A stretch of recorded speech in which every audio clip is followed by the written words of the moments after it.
Yo, it's Jumpman T with Twisted Torch TV. I'm back again. Turn me up in your headphones. For all the haters. For all the haters. I'm talking about commentators. I'm talking about fans. I'm talking about fake fans. All y'all said the Jets was going to win. What is this? Oh, no. Hold on. Who are these OGs on this panel? You got Steve, you got Willie McGinnis, you got Michael Irvin, you got Miss It's no way. It's no way all y'all thought the Jets was going to win. I understand they just had 7 sacks versus the Titans. Whoop-de-doo. Please don't disrespect Matty Ice like that no more. He saw the comments. He saw what y'all had up there. Hold on, let me take this off for a quick second. He saw what y'all had up there. 7 sacks what? 7 sacks what? Them boys couldn't even get a chance to sniff Matt Ryan. They don't know how he smelled. It was tough on him this week. What's up to the chat, man? Appreciate all y'all joining today. We got 24 live right now. If you want to show love to Twisted Torch TV, hit up the Cash App, $ Twisted Torch TV. If you want to show love to the channel, make sure y'all hit us up. We got some AFN family in the background waiting. We're going to bring them in just a quick second. They already did their recap on Sunday and Monday. So they said, let Twisted get his shine. Then we're going to just come in and discuss some other stuff. So we still got some bacon up for you. Don't worry. I got all y'all. I promise you. Let's do a shout out real fast. The Nation, what it do? Tevin Sports, what it do? Miss Asia Green, what it do? What it do? Joseph Thornton, Workflow Dre, what it do, my brother? Kelly, hey, how you doing? Hey, how you doing? I appreciate you joining me.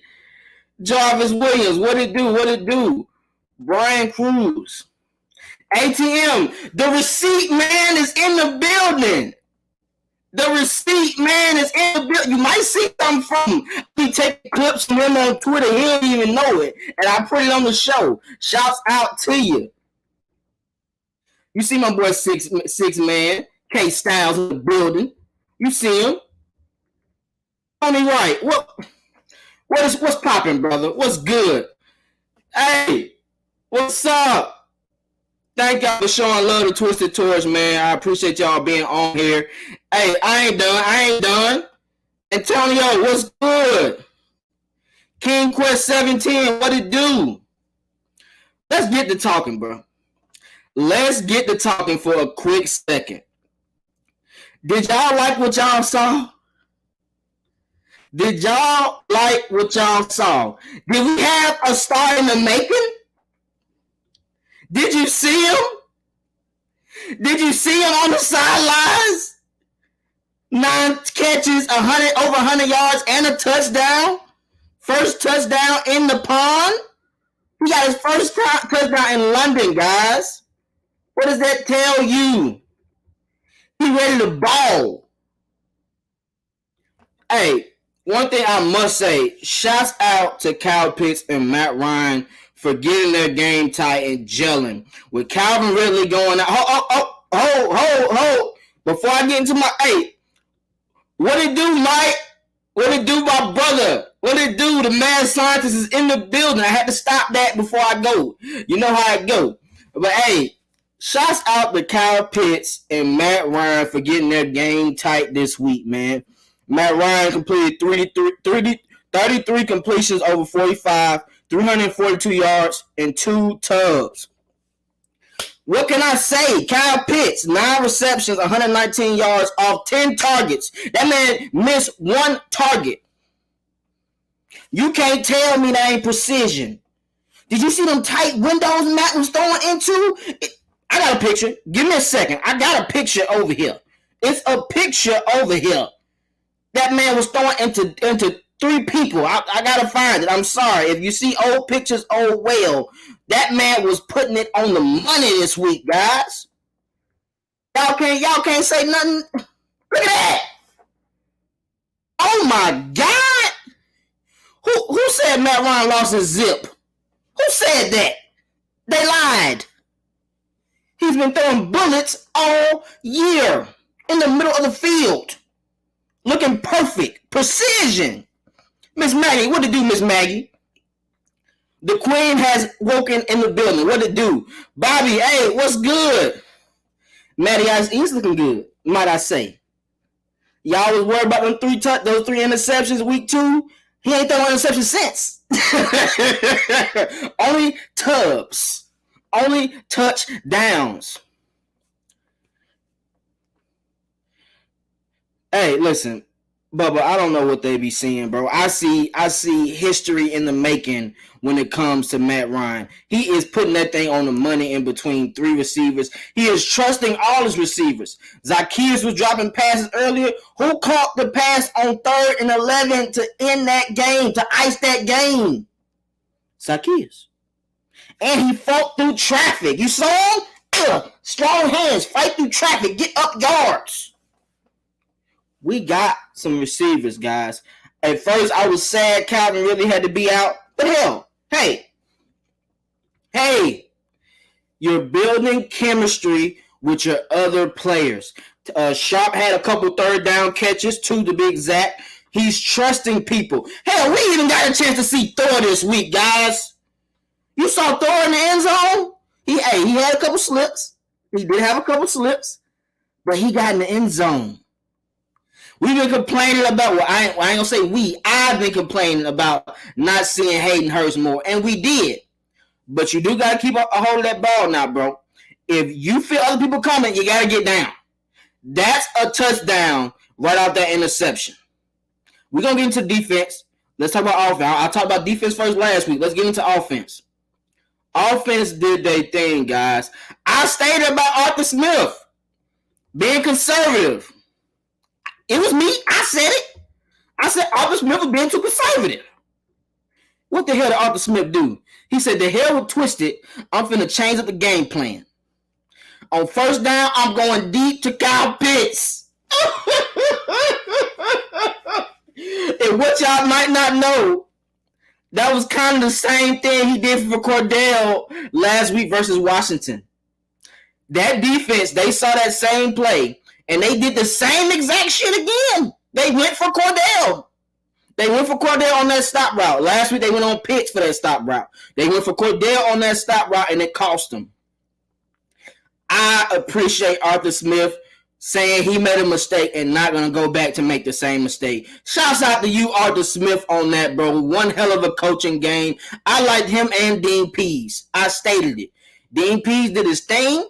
They talk about Mr. Fake Johnny Manziel. They talked about him all week. He knows how to throw on different platforms. He knows how to do this. He can throw the ball deep down the field.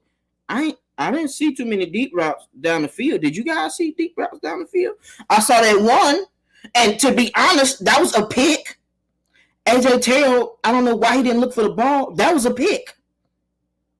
AJ, you are already doing a hell of a job. Look for that football, bro. You didn't have to touch them. That was easy a pick for you. Barely running. You saw the play. You was there the whole time. Gotta trust your instincts, baby. Make sure you trust your instincts, AJ, next time. Back to the O-Lo, guys. Hayden Hurst, Mike Davis, y'all made y'all presence felt this week. Besides those 2 turnovers you guys had, the offense played a hell of a game. I am honored to say that offensive line is looking better each week.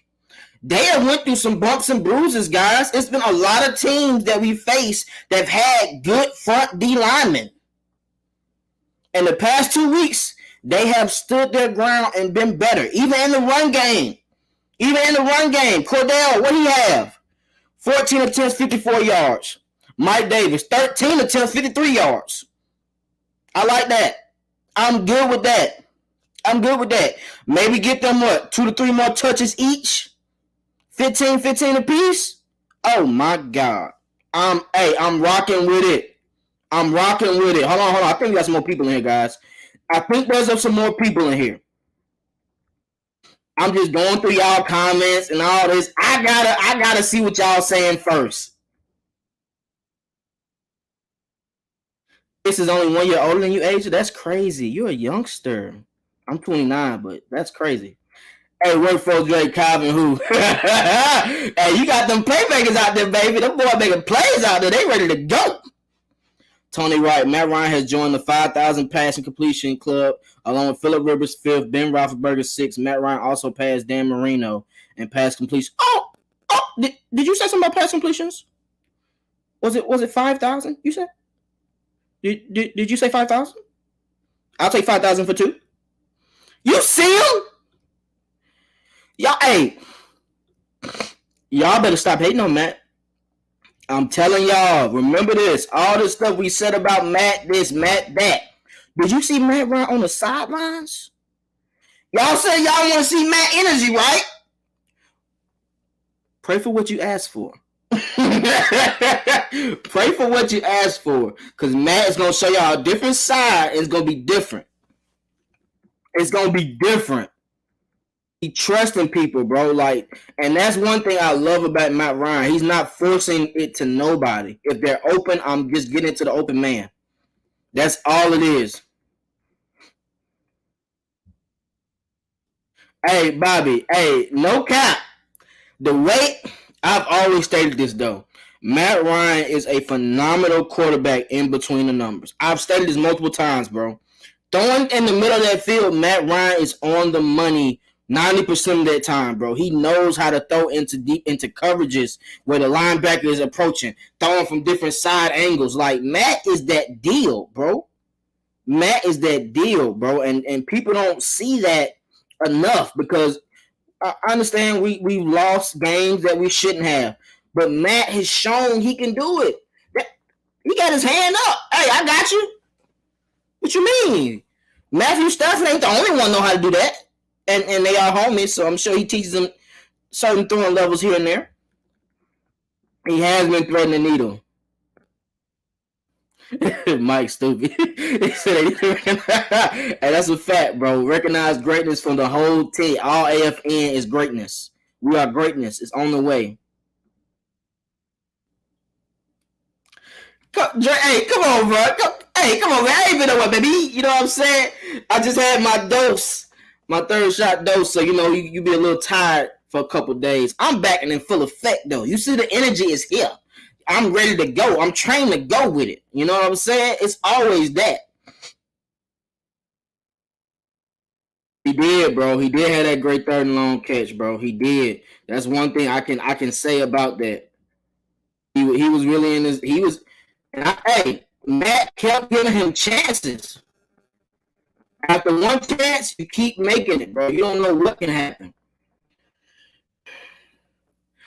Mel Emery, what's up, Twisted Torch? Come on, T, man. Come on, Twisted Torch, baby.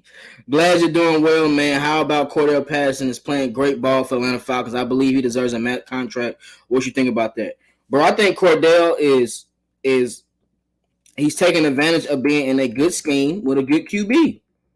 A QB that has trust in him. I don't think a lot of teams he played for, they didn't have too much trust in him, and they didn't give him chances to actually make plays. He gonna make plays on this team, bro. Even at receiver. You saw how he went up on that post route? Oh, my God. Hey, Arthur Smith. You are becoming a GOAT at these plays you drawing up. What he did was he did 3 vertical routes. Hayden Hurst, Kyle Pitts, and then Cordell Patterson did that post route. The reason why this play was open, that Patterson route, I know y'all remember that post route where he called it, Matt Ryan put on the money. The reason why that play was open because with Zacchaeus on the right side, instead of him running that fly route, he did a zig route. So in terms, that corner can't play that cover 3 depth. He's not all the way back there in that void where Patterson was. He's up guarding Zacchaeus. So in terms, Patterson is wide open. And Hayden made that safety come to his vertical route, and Pitts had that corner on that route. So the middle of the field was wide open for Patterson. That is a scheme play by a great offensive coordinator. That's what you need from an offensive coordinator. What has been our issue on offense? We get from the 20s to the 20s, and then we stall in the red zone. I ain't seen no stall in the red zone in a minute.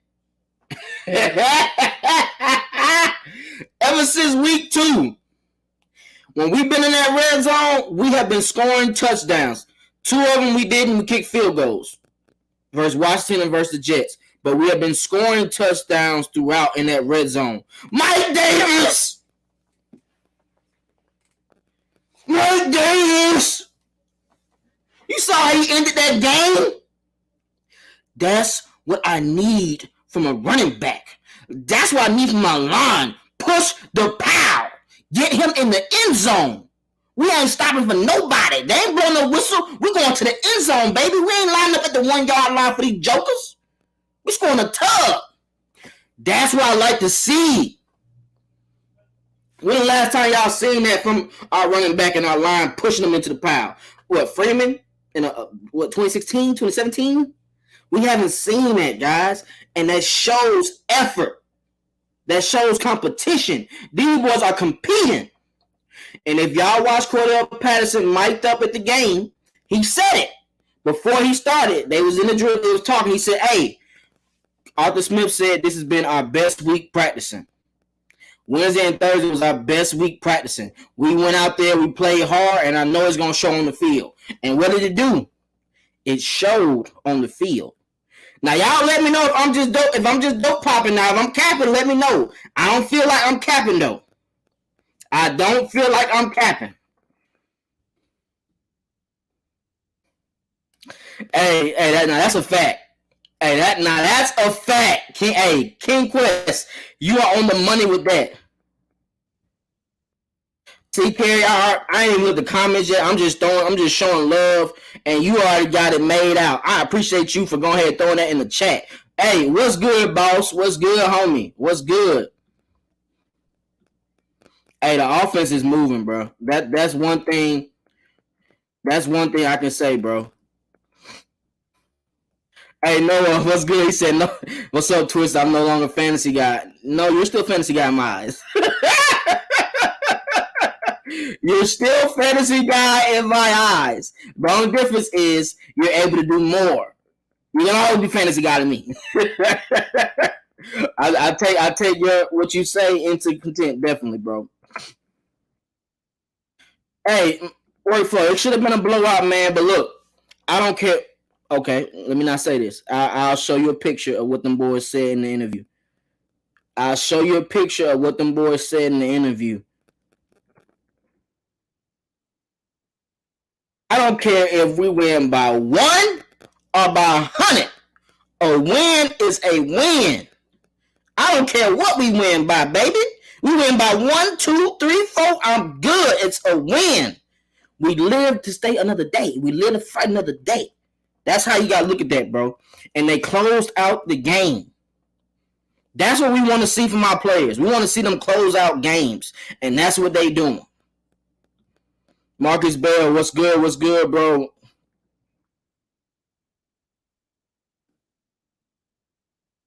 Nah, bro. They definitely playing good, bro. They playing great, bro, because the past 4 weeks we played good D-line. The Eagles are a good D-line. The Bucks are a good D-line. Washington's a good D-line. The Jets just had 7 sacks last week. So I can't say that, bro. Like, you got to be good if you can get 7 sacks, bro. That's not easy to do for no team.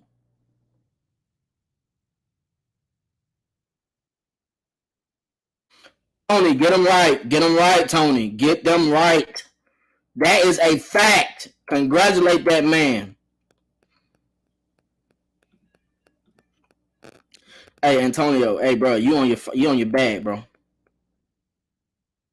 Hey, my birthday is August 1st. It just passed. I just turned 29, by the way. Mafia Network, what's good? What's good? What's good? Oh, AJ, you got me right. Okay, AJ know a little something. Y'all know a little something about I'm twisted.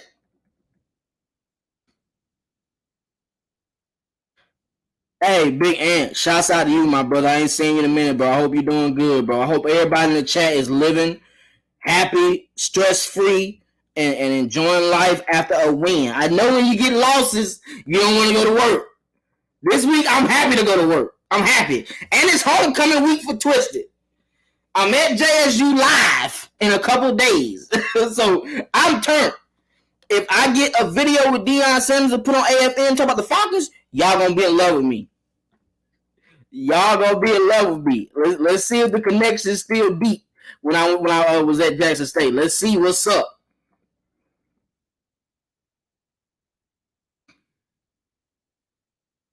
Yeah, man. Let's get to the defense though, bro. Shouts out to the young gunners, Chris and Neef. Y'all know what I mean by the young gunners? That's Richie Grant and Jalen Hawkins. Hawkins, my brother. The way you came out of nowhere to get that pick, I'm loving that. I ain't gonna lie, Herman, I don't think you doing that no more. So, hey, y'all OGs better watch out. Herman, Eric Harris, y'all better watch out. Because all them young boys need is trust in themselves. Once they get trust in themselves, it's a wrap. It's a wrap, bro. Richie Grant. I like how you came down the box and Buddy thought he was gonna shake you. Great tackle for no gain. That's how you stand your ground and watch the hips when you're going for a tackle. I like that. You and Hawkins, man, I see it. The future's gonna be bright for you two guys. And next year, I can't wait to see how fast and physical these guys play. Hey, talk about it. I ain't gonna lie. Hey, yo, you got that footwork done to you when they put you on the island to tackle that back. He said, no. But what you do? You hustled and you came up with a sack. You and Jacob, I like how y'all playing, bro. I love that energy. Jacob had literally, Johnny Manziel had dodged him. He fell. Johnny Manziel came right back up to him and caught him. Good sack. That's how you continue. You're not going to always get there on the first time. You get back up and get that sack. That's how you do that, bro. That's how you make plays. Oh, okay. So y'all, everybody's just gonna say how old they are. Hey, shouts out to Fabian, bro. I dog walked him last week with how he played, bro. Let me find it. He made a hell of a play, man. Shouts out to Fabian Monroe, bro. He got hurt at the end of the game, but hey, he made a great play on third down. You saw how he stopped that screen before he went out. That boy know how to play them screens. That's one thing you can say about him. He know how to play them screens. I thought it was a better game all around for him. Even that play versus Corey Davis across the middle of the field. I think Zach Wilson threw it too late. He didn't throw it like Matt Ryan. You got to lead the receiver on those type of routes. He didn't. And so, in turn, it cost. Fabian was there to get up, bat the ball down. Good play. Regardless, it's not about what the QB does. It's not about what the receiver does, what you do. Stay on your cues and keep fighting, and you're going to make a play.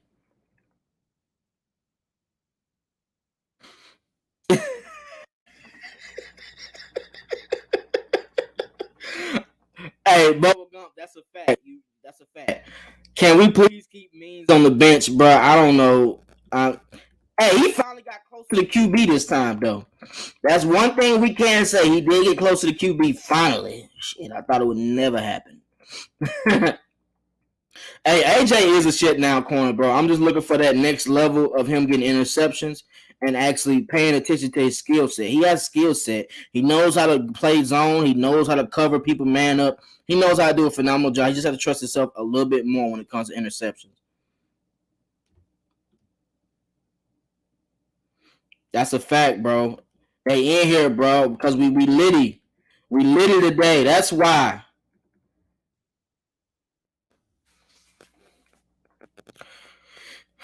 I think you trying to say preach, right? Preach, bro. Matt Ryan is getting very comfortable with the playbook. Look out, league. Make it taste like I'm not finishing that sentence. I totally get what you're saying. I understand 100%. I just didn't see that part coming. Oh yeah, he used to play for the Seahawks. Asia.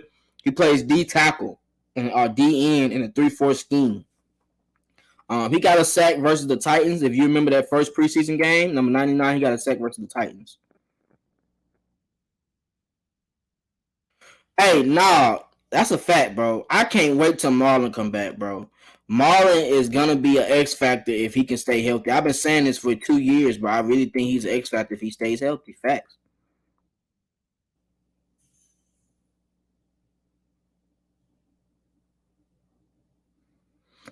I think he trusts him now. He's getting comfortable, bro, because he knows the playbook. He knows the ins and outs of the playbook. If you watch in his press conference, Matt was saying Arthur Smith was giving him some phenomenal calls throughout that game. So that means he's trusting in what Arthur Smith is calling, and Arthur Smith is putting him in good positions. That's what a coach is there for, guys. A coach is there to put you in the best position to make plays. That's why I got my collar shirt on. I am Coach Twisted today. I am Coach Twisted today.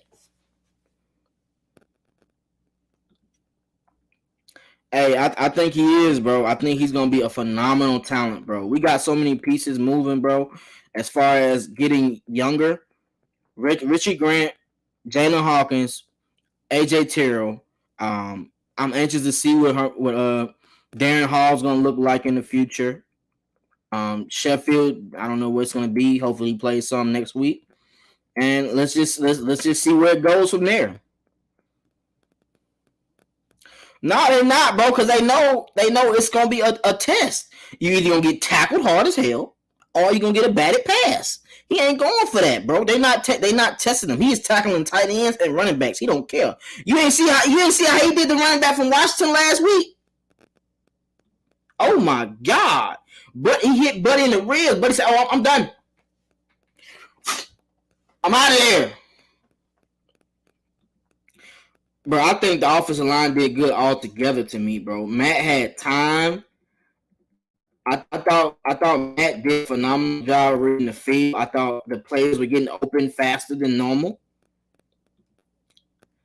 And we did. He was out there. That's a big man to move.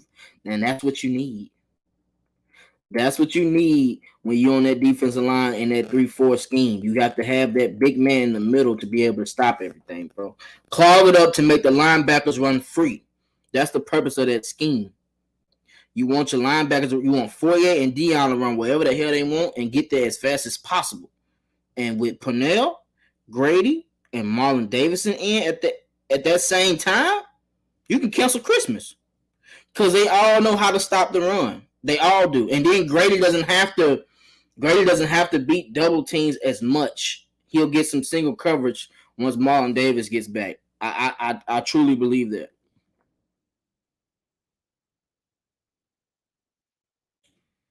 Hey, so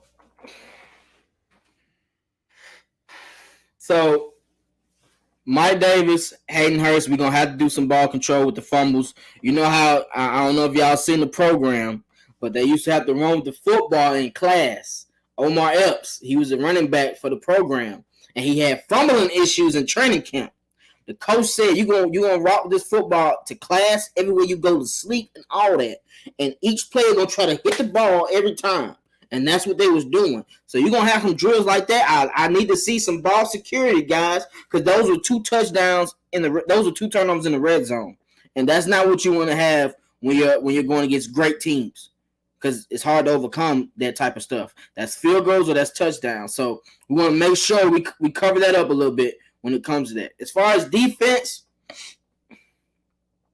I felt pretty good with the defense. Honestly, I thought defense played a hell of a game. Up until that third. If we being honest, the special teams caused that first touchdown. Then the second touchdown was the pass interference. So if we take those 2 out,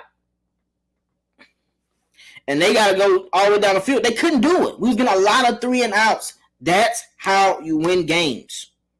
3 and outs, turnovers on defense. and they were showing that.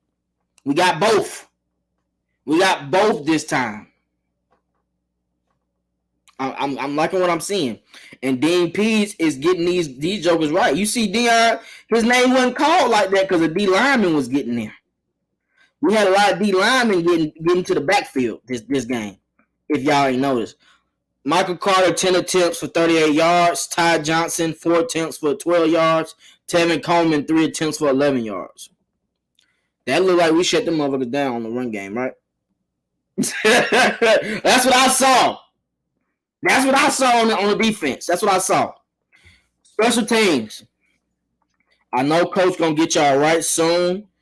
Hey, we can't allow that because that's momentum.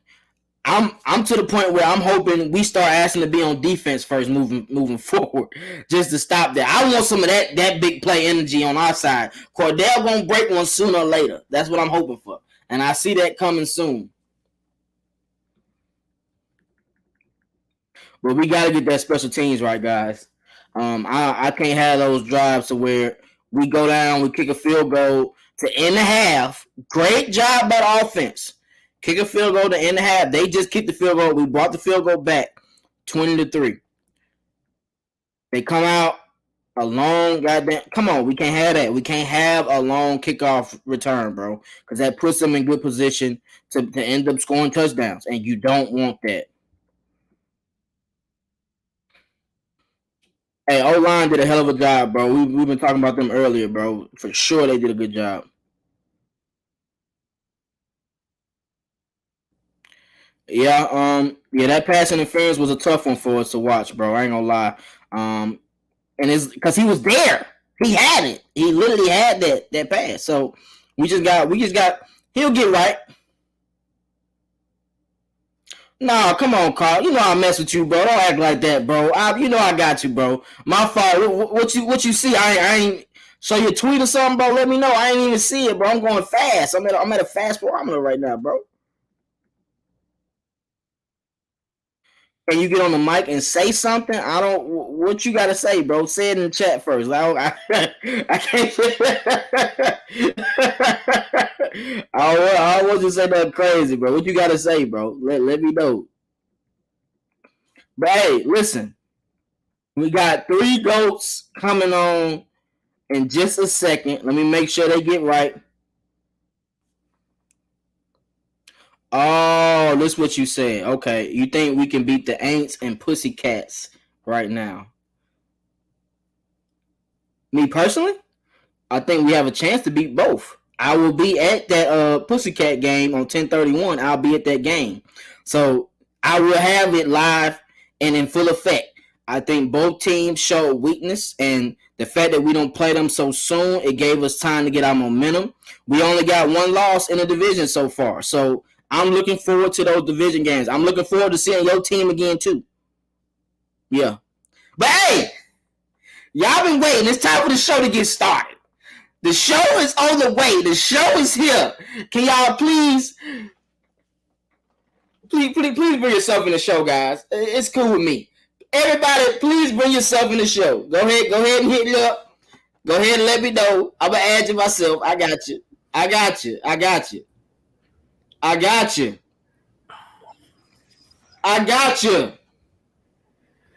Do I have 3 GOATs / veterans / sports analysts in the building today on Twisted Torch TV? Is that what I got? Is that what I have today, guys? Please introduce yourself to the fans. They know you, but they need to know more of you.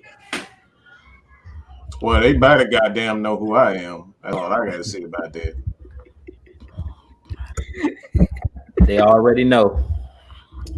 The heavy hitters are in the building. They already know. Is it time for a shot?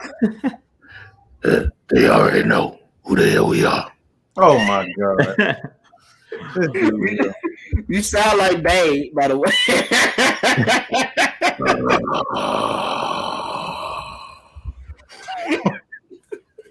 This dude. You don't know by now. It is the heavy hitters with Twisted Torch TV. And If you don't know by now, you better recognize. Straight up. Hey, I know y'all been anxious to talk about this. How do y'all feel the first quarter of the Falcons season has been through these first 5 weeks? How do y'all think it started from? Y'all want me to take it first? Go ahead, of course. Hey, so the first quarter of the season, we're a little bit past the first quarter, but yeah, we're 2-3. I'm super hyped because we're seeing improvement every single week out of this team, and that's all you can ask for. From week 1 to week 5, but now we're going into week 6, where we have our bye week. We've seen this team improve. The first game of the season to me was the worst game of the season against the Eagles. I think we scored only 6 points in that game, if I'm not mistaken, or something like that. And it pretty much was, we got obliterated in that first game. But ever since then, Jalen Mayfield in that first game looked really bad. Him and Hennessy, the offensive line, looked in the disarray. Guys hadn't jailed. But within the last 5 games, every single game we've seen improvement, to the point of no sacks given up in this last game, in the 5th game of the season. So that just goes to show you, from that first game to the last game that we played, to the 5th game, we went from, Matt Ryan being under duress pretty much every pass, every drop back, to now him cleaning the pocket, him delivering the ball, and we're seeing these guys pick up the scheme on offense and on defense. The defense has looked really good as well. And like I said, they took the ball away for the first time as far as an interception in week 5. Jalen Hawkins came away with the first pick for his first interception of the season. And like I said, we're seeing those improvements, and that's all you can ask for out of a young team, especially when you got a new regime. You brung in a new head coach, brung in Terry Fontenot, and these guys are trying to mold this team into their identity. You've heard Mike say it many times. This is not the same team. Like, yeah, you do have a lot of the core players like Matt Ryan that's been here, Calvin Ridley that's been here, but you have a new identity with the head coach and the new GM. So I'm loving what I'm seeing out of this team, and I really feel like the sky's the limits. I said heading into the season that we were going to be a playoff team, and that's still on the table. Like, we're right in the mix right now. We just have to come off this bye, and we have to start knocking off some of these stronger teams. We're going to enter a lot of the NFC South play with the Panthers coming up, the Saints coming up within the next couple games. I believe after the bye, we got Miami in Miami. So I don't see a reason why we shouldn't be able to knock off Miami, especially without, Tua, and they've really been struggling. I think the Miami Dolphins is only 1-4 at this point. So I feel like if we can continue to put it together, and these guys can continue to grasp the scheme, and the offensive line and defensive line continue to gel, and guys get healthy, because we should be getting back Calvin Ridley, Russell Gage, and these guys. We get these guys back, Marlon Davis, and you talked about it, the sky's the limits for this team. And that's pretty much all I'll say is we're seeing the improvements, and that's what it's about, improving and evolving week after the week. We want to be heading into the right direction towards the end of the season, like we seen in 2016, where we started off slow and we got on the run. If we can get on the run late in the season and be hot later on in the season, that'll really bode well for this young team. That's a fact. Hey, Kay, we're gonna let you go because I see my like a motherfucker. But before we got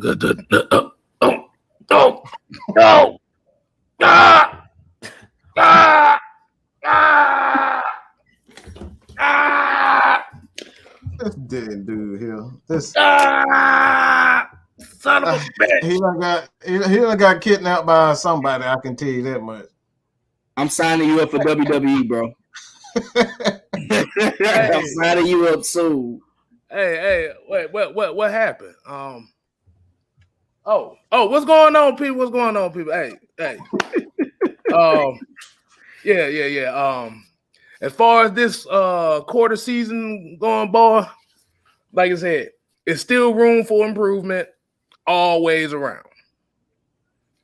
We still got some intricate details that we got to work on, but that is what you're doing as far as improvement. We have to be consistent.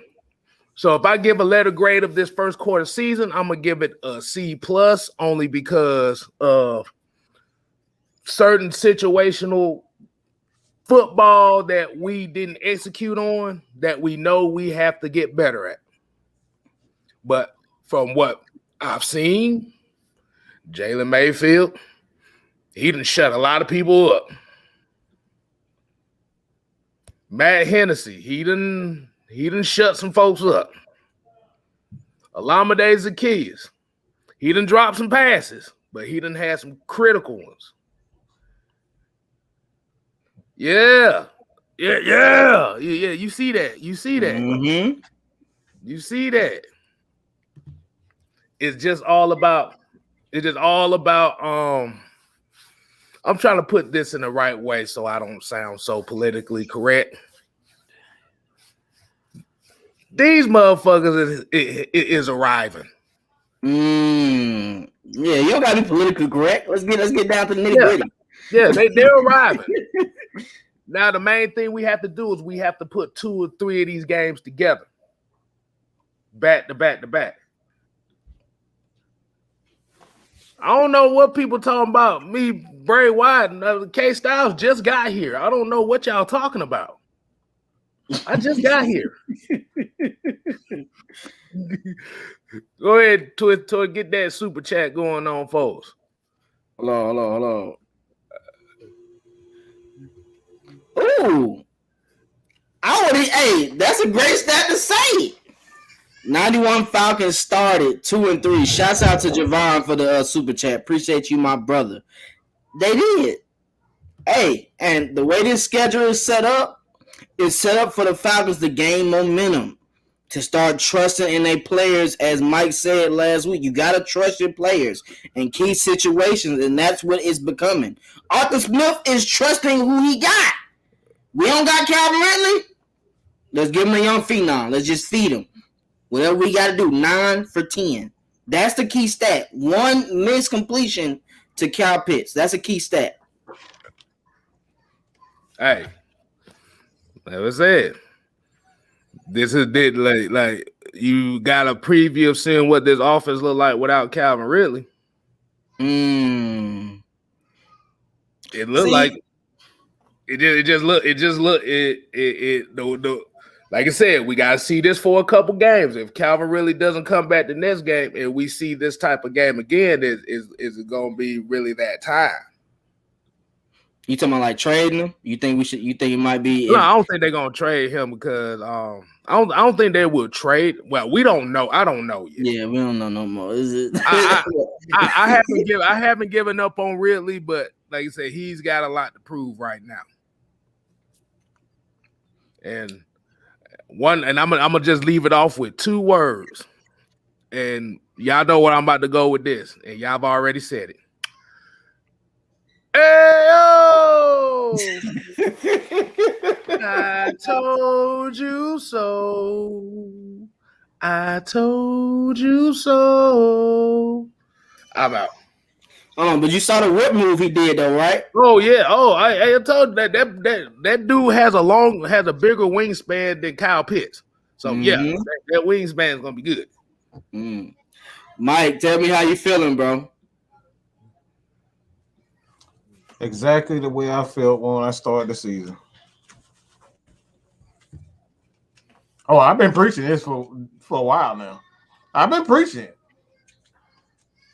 Never, when we talk about how we go into the season, you never judge a coach by one game.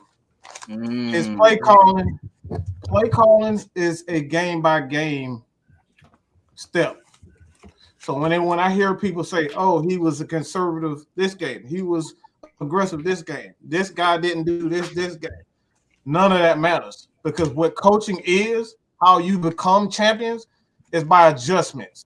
The lack of adjustments for the Atlanta Falcons for the past few years have been awful. No, that's the issue. So when I'm talking about coaching, and like from game to game, even to Calvin Ridley. I'm not down on Calvin Ridley. I still believe that he's a great receiver. I still believe that he can be a top 3 wide receiver in this game because he does have that skill set. But guess what? It's a game-to-game adjustments.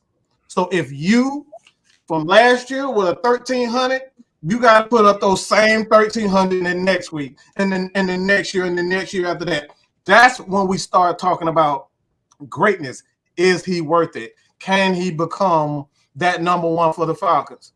It ain't about who believes in you. It's about what you're doing on the damn field. It's all about the numbers. Only people care about numbers. At the end of the day, it's all about the numbers. You can sit up and do all this talking and, oh, I'm going to tweet this and I'm going to tweet that. You end up like Tweety Bird. Grass. Tweet. Nobody. Ain't playing. Tweet. You know what I'm saying? So, like I said, I feel good about this team. This year for me, and I think I can speak for the rest of them. This was never about the playoffs for me. I just need to see progression. Mm-hmm. We saw what this coaching staff was under Dan Quinn. They never got any better than what they were in 2016. They got worse and worse and worse. There was no progress. So when I'm seeing Jalen Mayfield doing this thing, he growing up, Hennessy getting cussed out by Matt Ryan, he blessed Hennessy ass on that sideline. I just want everybody to know that. He blessed his ass on that sideline. He was looking directly at him and saying, "What the you doing?" Okay? That's what he was doing, the Hennessy. So at the end of the day, Matt Ryan is that dude, okay? Matt Ryan is that dude. Period, point blank. So let's get off my boy. A Hall of Fame legend. The end. Hey, we got super chat in here, man. Blackheart. You're right, Mike. I have the same issues really that you have. Physicality. He has the skills, but is he willing to go get it? Great comment there, bro. And shouts out to you. AFN appreciate you for showing love, man. Always. $5. How you feel about that, Mike? Like I said before, I believe Calvin really is a top 3 receiver in this league. You can't tell me that he's not a top 3 when you look at his skill set, his ability to catch the ball, to go get it. He's a touchdown machine. He has all that. But none of that crap matters if you're not doing it game to game, year by year. It's all about consistency. Julio Jones is one of the greatest receivers of all time because he consistently whooped ass, okay?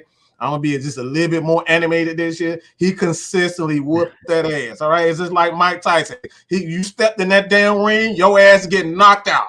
So that's what we're talking about greats, all right? Matt Ryan is a GOAT. Why? Because year after year, oh, is it because of Ronnie? Oh, is it because of Julio? Oh, is it because of Calvin Ridley? Oh, is it because of Tony Gonzalez? Oh, is it because of damn Muhammad Sanu? All them motherfuckers gone.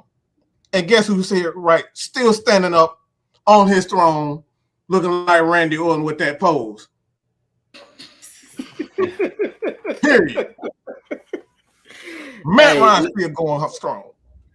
Hey, one thing we got to say, though. Listen, how many people stated Cordell Patterson couldn't be a receiver or couldn't be a running back?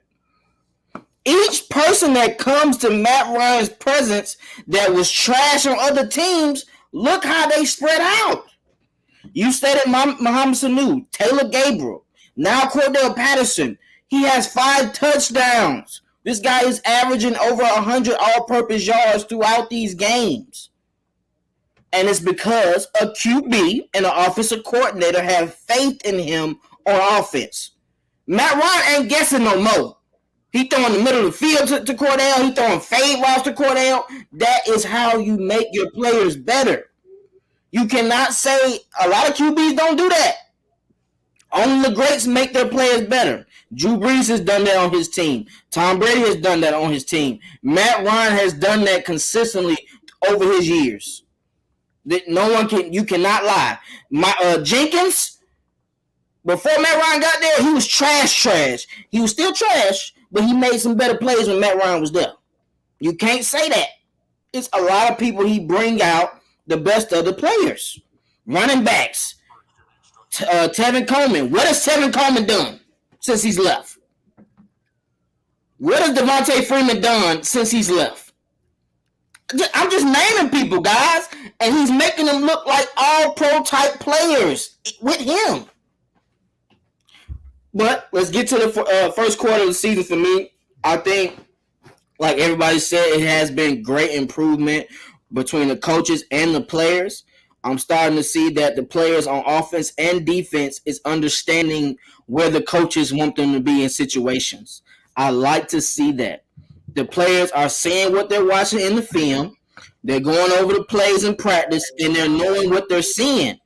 Cordell has stated in one of his press conferences, I was expecting him to do it that way. That's how he did it on film. He did it that way, and he got abused. He got attacked.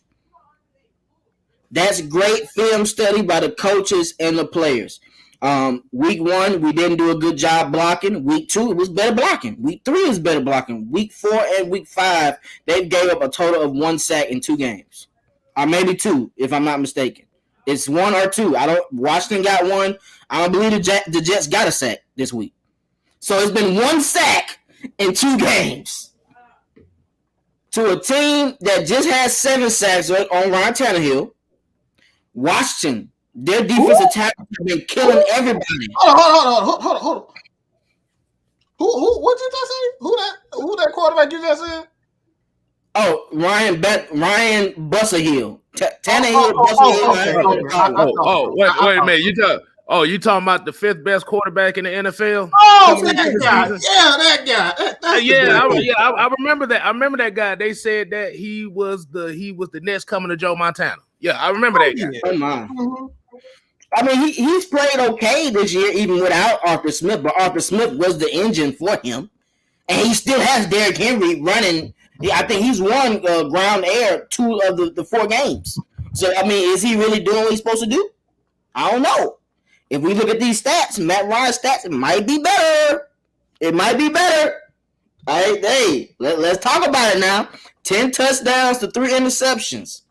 And whoever's ranking these QB rankings, y'all need to get it together.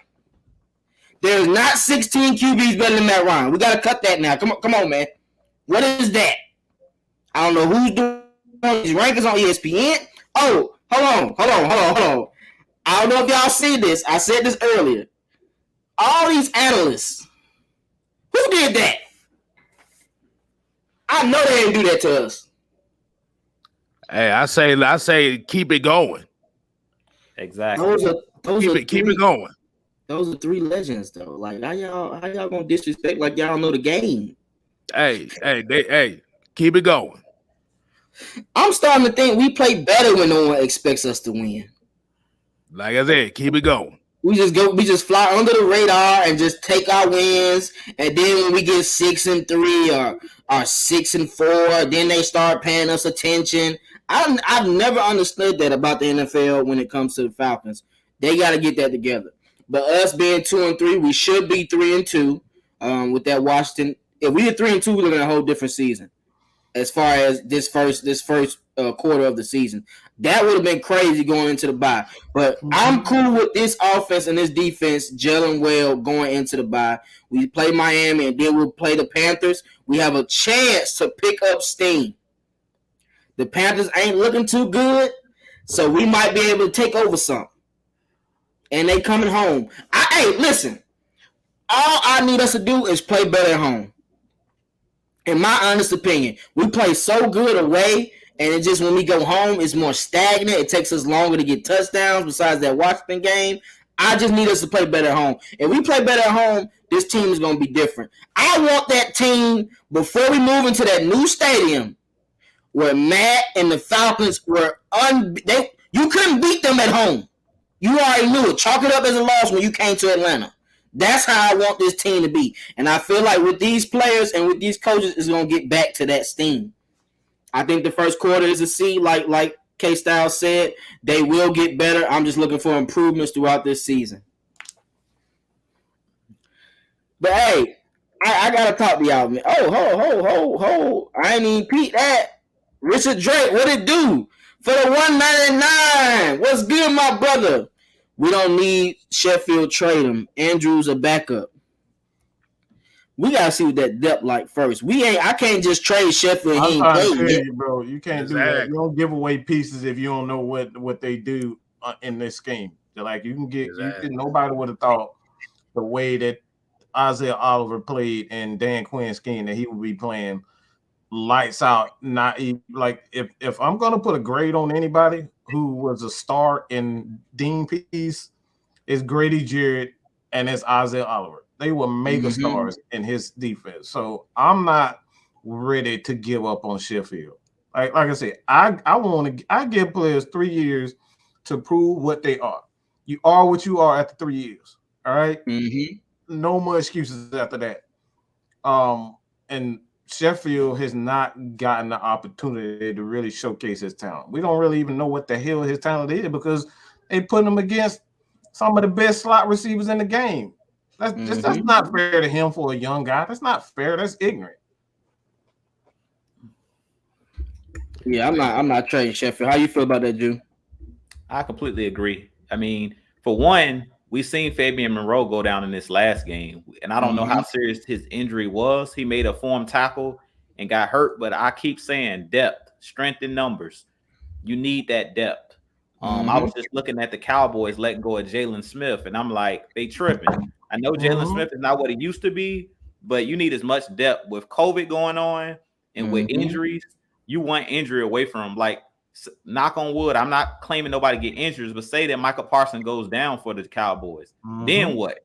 You know what I'm saying? So you always want to have that depth. So I'm not getting rid of nobody, especially now that Isaiah Oliver is gone pretty much. It looks like he's gone for the year. We need as much depth in that secondary as possible. And you want players that have been there through training camp. Like a lot of people overlook when you have players that's went through the full training camp. He's been, studying the playbook and stuff like that. We've seen what the Falcons look like when you try to bring guys off the street in the middle of the year. Like we've seen the year when Keanu Neal went down, Ricardo Allen went down, and we got Jonathan Cyprian and just pulled some random guys off the street. It was busted coverages all over the place. Y'all remember that Monday Night Football game against the Green Bay Packers where guys was just laying on the ground, guys were running, 4 guys running wide open. Like, yeah. No, technically, it was 5. Okay, 5. Yeah. The whole secondary was on the ground and 5 guys were just running wide open. Hold on, was that the game where he had Jalen Hawkins blitzing from the free safety position? You talking about last year game or you talking about 2018? Yeah, it was last year. I think it was last year. Oh my God. Yeah, that was nasty. That was nasty. Yeah. It was in Lambeau when we got blown out, and we were looking terrible because they were trying to bring guys off the street. Because if you notice with this Dean Pease scheme, what I'm noticing, even when they bring a guy in, like when they brought in Mike Pennell, they don't let these guys usually play that first week they come in. They give those guys time to get acclimated to the system, which is the way you should go about doing it. So I just love the way that these guys are going about it. They're very smart. Compared to our old coaching staff, they just understand they have a certain system. Like even with Richie Grant, if this would have been Dan Quinn, we seen Dan Quinn play rookies. Like right off the bat, he didn't give guys a chance to develop.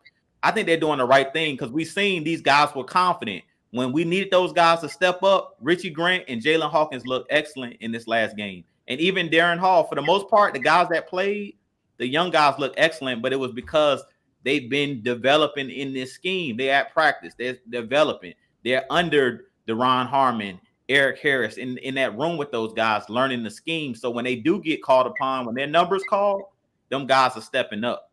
So I think that they're doing a good job of not putting too much on these young guys' plates. As Mike was talking about with Sheffield, we really didn't give him a chance. He came in his rookie year, hit the ground running, and kind of was like starting pretty much. Playing that nickel role. So I feel like give these guys a chance to develop.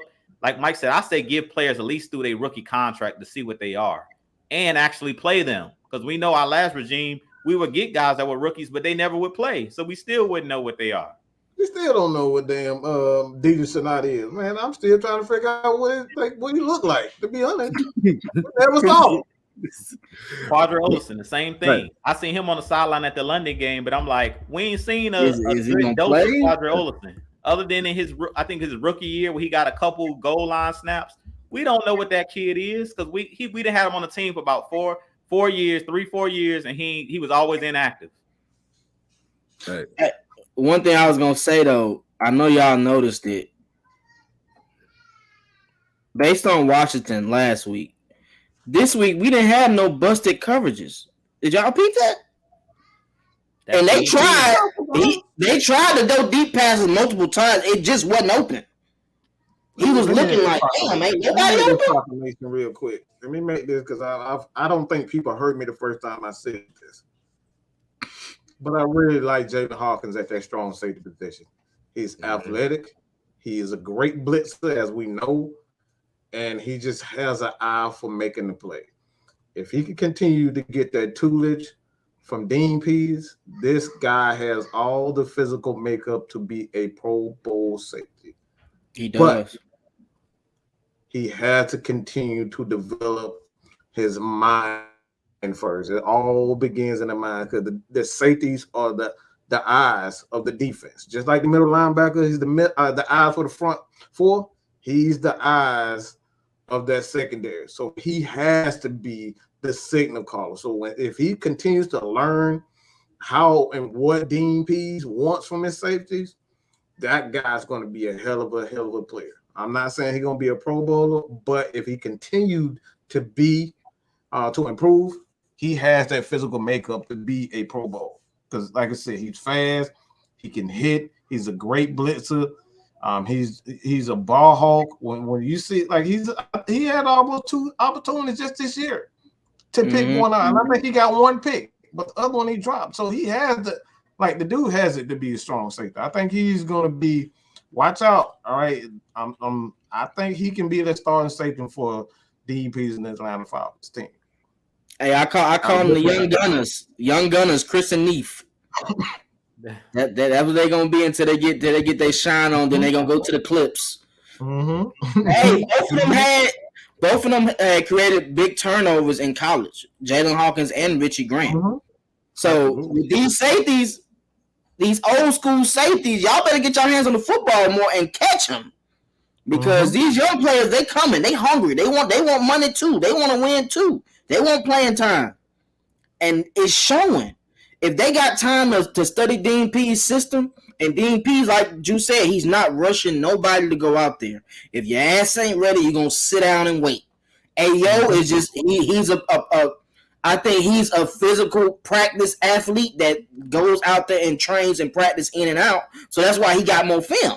That's why they say, oh, we got to play this guy. We see something. But Richard Dre, he said something else, another 199. Well, he might not see the field. I don't see it. You got to think, Kendall Sheffield runs a 4.3, bro. Kendall Sheffield has made plays for us before. He just has injury issues. He don't stay on the field long enough. We haven't seen Kendall Sheffield. If he made plays in Dan Quinn's system, I can guarantee you he can make plays in Dean Pease's system. Dean Pease is going to put him in position to make plays. Dan Quinn don't give a shit if you make plays or not. Honestly, that's what I thought when he kept running cover 3, knowing they shouldn't be running cover 3. Dean Pease is going to run what best works for this team.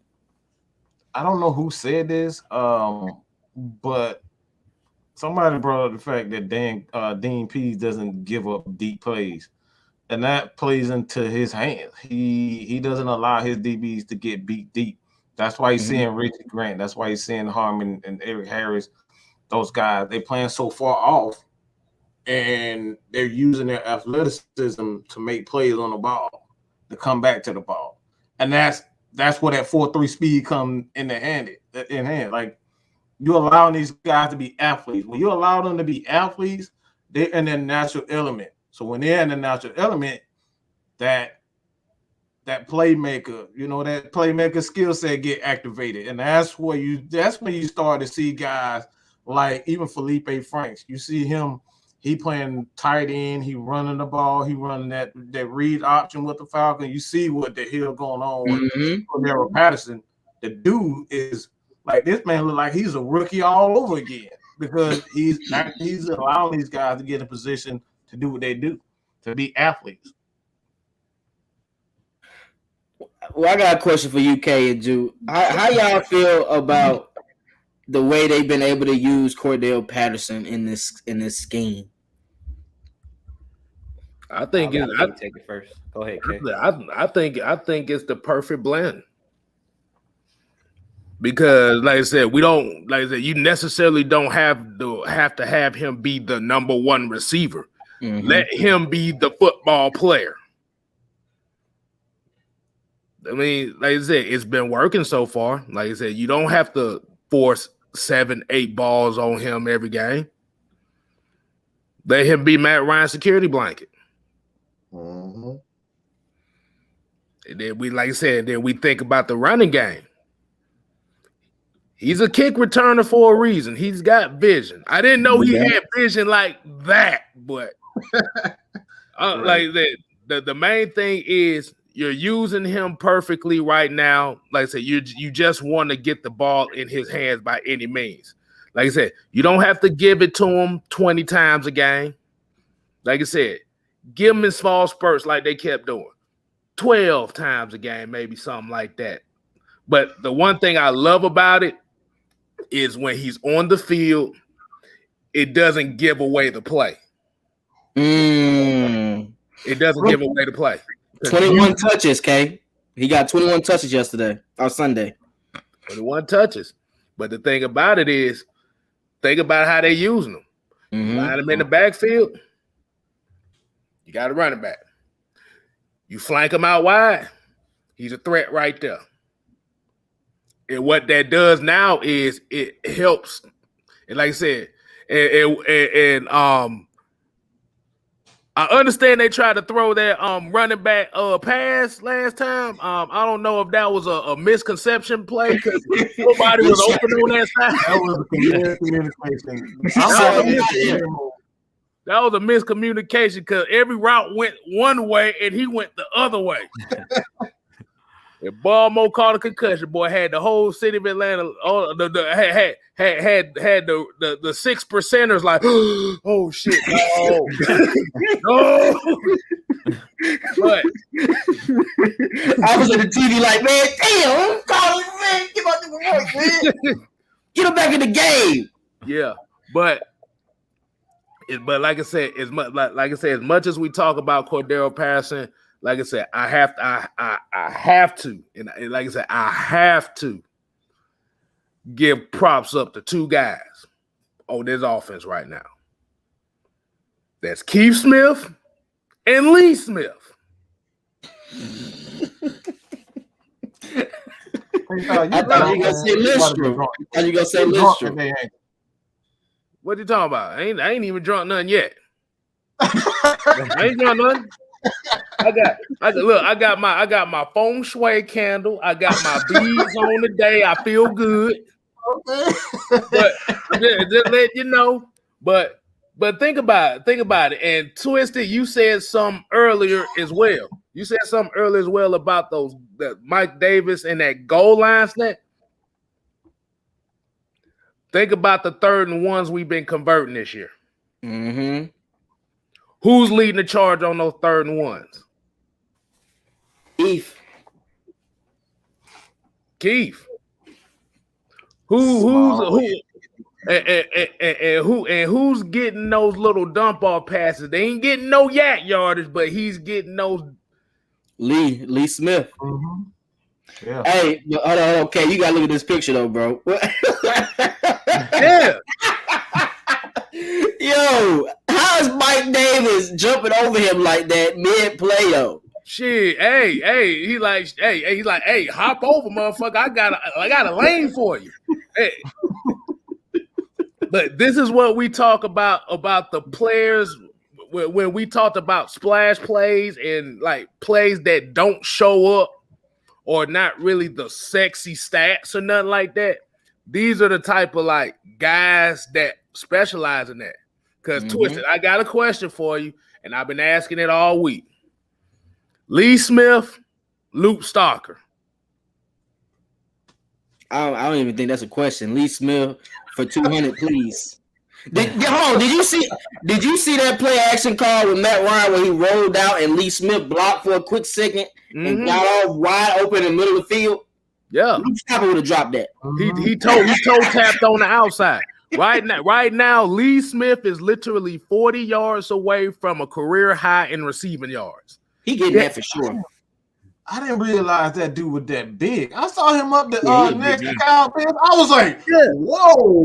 Why you think we call him the Mountain Man for a reason? Well, I knew he was big, but when he was Kyle Pitts 6'6", 245, he's no little dude himself. But when I saw him standing, I was like, okay, yeah, this is a big this is a grown man out there, bro. That's a grown ass man. That dude is a monster. So Lee Smith, I hate it for them. It's almost like an extra offensive lineman now. Almost like an extra tackle. Because he looks good with this offense, bro. What are you gonna say, Kay? But because if you actually like if you paid attention to how they got the formations now, is they got the twin. They ran a lot of those twin tight sets. But what they did was, hold on. Yeah. Let me get one real quick. Like I said, if you saw those twin tight ends, did you see that the way that they did it was, you would think that the flanker would be on the outside tight end, but they had Kyle Pitts in the inside flanking. Mm-hmm. That motion they kept doing, yeah. And you had Lee Smith right down the line crashing inside. So he's holding.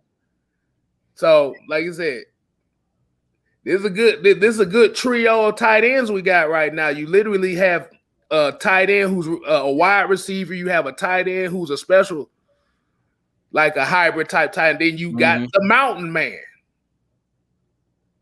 What more can you ask for? Hey, they look good. Hey, Richard Dre did another one. Shouts out to Richard. Hey, shouts out to you, brother. What's your Twitter name or your IG so I can get you some followers on there, brother? Appreciate you giving us another $1.99. Teams gonna be confused against our O in a minute. Most definitely. I think teams are starting to figure out, like, damn, they getting their momentum. Y'all gonna have to watch out for this team. They running the ball and passing. That's exactly the perfect segue into my question for you guys, because I'm noticing, again, I'm always looking at the small intricate details. There's been a very minor adjustment to this offense, and if you guys have not paid attention to it, the tight ends do this little thing where they kind of shift early and you can't really tell if they're jumping off, or so it's like it's forcing the defensive line to kind of sit back and wait to see what the offense is doing first, because he and Kyle Pitts, like, they do this little thing where they shift and then they shift back or they shift to the other side. Like, it's that small indicator. You don't know if he's hiking the ball or who's going to be where, but it's that small thing that he's doing that he put that tweak into the offense. That's why I say Arthur Smith is probably one of the most brilliant young coaches in the game right now, because he looks at that little small tweak is something that is big. So what you guys, is that something that you guys think, is kind of help contributing to the protection of the offensive line? That's what I was talking about with the K-Style situation, how they kept motioning left and right, because you don't know if it's a run or pass either. So that's creating separation for the tight end if they do decide to go out for a route. So I like that scheme. And Arthur Smith is making it to where these guys are getting open. They getting open. The first 2 weeks we was complaining about receivers getting open. These guys are getting open. Consistently too. Tajay Sharp, he had a couple third down receptions. Zacchaeus could have had multiple third down receptions.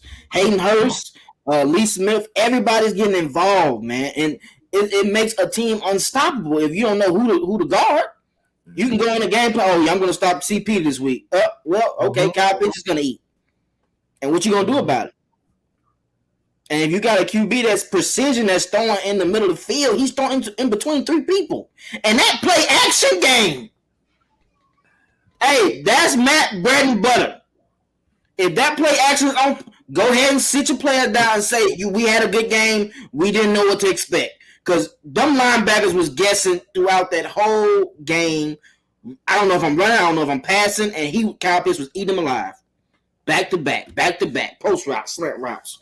It's hard to stop. Mm-hmm. Yeah, I mean, we all know Arthur Smith is one of the smartest offensive minds in the game, young offensive minds in the game. But Mike hit the nail on the head. Like I always talk about the motion. In this game, we've seen Zacchaeus running a lot in motion, a lot of the little jet sweeps and stuff like that. We've seen him running, and it's all about eye discipline. It does slow you down as a linebacker or even a defensive end because you have to figure out where the ball is. Like, is he getting ready to hand the ball? Who has the ball? It's a lot of, especially like you were saying, Twisted, with the, fake handoffs by Matt Ryan and stuff like that. They don't know what to do. And that's how we were able to get that deep pass to Kyle Pitts and how we were able to get that deep touchdown against Washington with CP going for that 40-yard touchdown. They bid on the Kyle Pitts, hook route, and over the top on that skinny post was CP.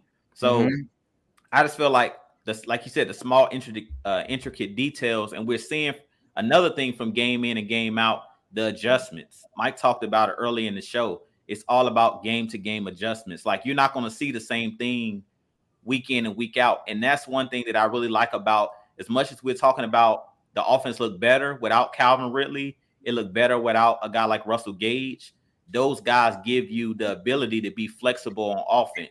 Because the way that our offense is set up, we can go heavy one game, like we seen in this last game, where Kyle Pitts is pretty much playing the wide receiver, and you got 3 tight end sets the whole game, and you use, going heavy, and then you can go another game and you can spread them out, put Calvin Ridley out there, put Zacchaeus out there, put Tajay Sharp out there, and you don't have to run your 3 tight end sets. So we're very versatile, and from week to week, just like how Dean Pease said his defense up front is going to be multiple. It's the same thing with our offense. Our offense is multiple. Because I remember in the first game, I think it was against the Eagles, you seen Davis in the backfield and Cordell Patterson in the backfield at the same time. So it's different. It's a lot of different things you can do with this offense. We haven't even seen like the pistol where you can put Russell Gage in the backfield and let him throw the ball like we used to do with Muhammad Sanu. So it's so much, so many different things you can do with this offense. And K-Styles talked about it coming into the season when we were doing our draft show, that they picked a lot of players that are versatile. And that's the same thing we're seeing on the offense and defense. You don't know what these guys are.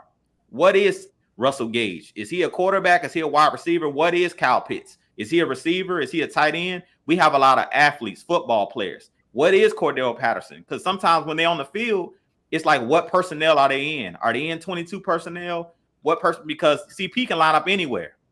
So it makes it difficult for the defense to kind of figure out what are they doing from week to week. You're never going to know because we're so multiple, and you never know who's going to even be playing. Like Arthur Smith talked about it. He said it's hard for these players to even get a helmet from week to week because we don't know. We're going to base it off of it. So that makes it tough on the opposing team. They could be studying one thing. Like if you studying this jet tape, if you're the Miami Dolphins, who knows? Because if Ridley come back and Russell Gage come back, you could see a totally different offense. We might not even run that heavy set again. And you saw what he did versus them in training camp. Yeah. This might be his game to get his confidence back. Man, exactly. This offense is going to be so sick when Ridley get his stuff together. I fully expect him to get together because, like I said, he's way too talented to be playing like this. Even it was like I said, everybody goes through that transition as a player where you doubt yourself at some point. This is just that time for him. I fully expect him to go, but like at the end of the day, I don't give excuses to people who have been in the league more than 4 years, and especially who's as talented as him. That's the way we should have it. Like even Matt Ryan was playing like crap. The reason why we don't quote unquote give Matt Ryan a hard time because you rarely see back-to-back games where he's throwing 3 interceptions and 4 interceptions. So it's like, do we really get on Matt Ryan for having a 3? Even Matt Ryan's bad games, it's still a good game. That's the thing with Matt Ryan. He can throw 3 interceptions, but he had 3 touchdowns, or he had 2 touchdowns, and he has 200 and 300 yards. So is it really a bad game? You know what I'm saying? Like, to his standards, it's a bad game. And that's where the dilemma is for Matt Ryan. Where do you draw the line? Is it a bad game or is it just a Matt Ryan bad game? You know what I'm saying? It really is a fine line. It's a thin line when it comes down to Matt Ryan. I mean, I'm not giving Matt no flack at the end of the day because he's playing what the hell he got out there. I mean, it's not like it's glamour every time Matt Ryan step out there. 1 week Julio ain't playing, another week Calvin ain't playing. Like, and he don't complain. He go out there and he hype his other players up. Listen, these guys they're gonna go out there. They're gonna step up. They're gonna make plays. He's gonna show them that he has trust in them, and that's what you pay a quarterback all that money for. I don't care, man. I'm sorry. That's what we're paying him for. We're paying him to be a leader and lead these men to the promised land. That's what he's trying to do at the end of the day. New drop. Shouts out to you, man. Rise Up AFN. Appreciate you for the $2 chat, bro. Appreciate you, my brother. Mike, I was going to say, I've been looking for this for a minute, though. With these 2 running backs being out there, I like this type of set because it just changes what you think might. We can run a little screen off this easily. We can run a post route to Cordell easily. Like, it's so many ways to orchestrate this offense. Do you think this offense can hit another level as far as when Calvin really comes back? And what do you see the offense expanding to moving forward? I'm not saying this because, well, fuck it. I'll just say it. I'm biased. Right? The hell with what y'all think. This offense will be unstoppable because there's nothing you can defend. You can't defend Cordero Patterson because he's a running back and he's a receiver in one body. You can't defend Kyle Pitts because he's just too damn good. And you cannot defend Matt Ryan because he doesn't hold the ball for 3, 4, 5 seconds. He gets rid of that thing. So the offensive line is improving. We're seeing Jalen Mayfield and Jake Matthews. I don't know if you guys been paying attention. Them dudes are pancaking the hell out of people over there. They hitting the ground over there, okay? Those dudes are hitting the damn ground. So you got that physicality, you got the finesse, and Calvin Ridley, you got the, I don't even know what the hell to call Kyle Pitts. I like he's just it.